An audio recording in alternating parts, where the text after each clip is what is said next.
Good morning, it's Heather with Murray's Home for Wayward Chickens, and I wanted to give you an update on the brown chicken. I think it was fairly obvious in the video the other day that I didn't really have much hope that she was going to make it, although we do everything we can no matter what the circumstances are, and she didn't make it. It was so fast, she didn't even make it through the night. She started to show improvement later that day. We made her an egg, she got a Thailand injection, she was eating and drinking, and then she was gone.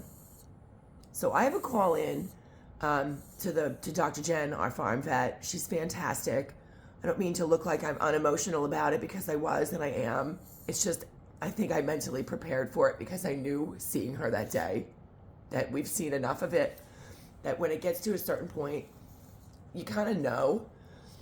And my concern is that maybe what happened with the white silkies wasn't genetic, because this is the third chicken in 2 months that had all the same signs and symptoms and time frame.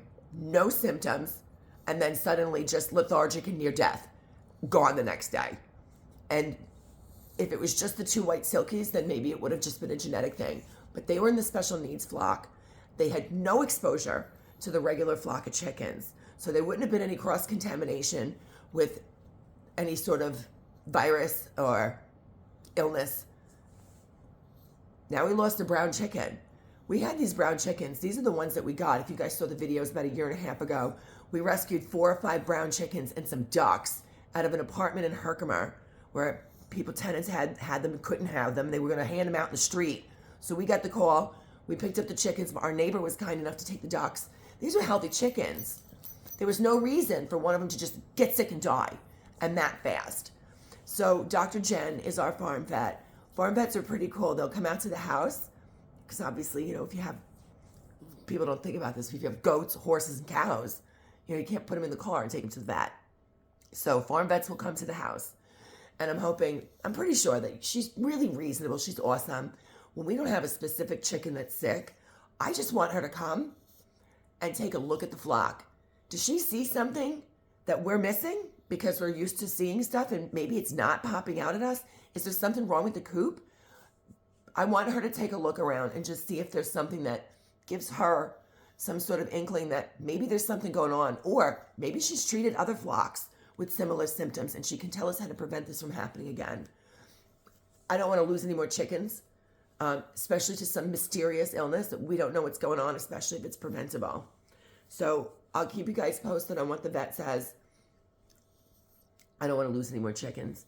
In the meantime, I have Taylor here, who would not go outside this morning with TJ until after I gave her morning hugs, which make my day. And she stood outside the bathroom door waiting for me to get out of the shower.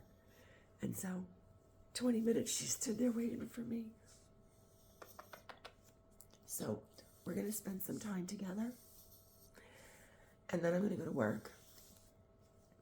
If you guys have questions or comments, please feel free to leave them. If you want to hit like or subscribe, we would love that. And again, when we find out if there is something that you need to know that might be going around, it doesn't matter what part of the country you're in. When bird flu hit, bird flu was fucking everywhere. We couldn't even have the chickens tested for anything because if they came back with bird flu, the county or the state would come in and just call the flock. So it was everywhere. So if there is something going on, everyone should be aware of it. And I'll let you know. Thanks. Have a great day.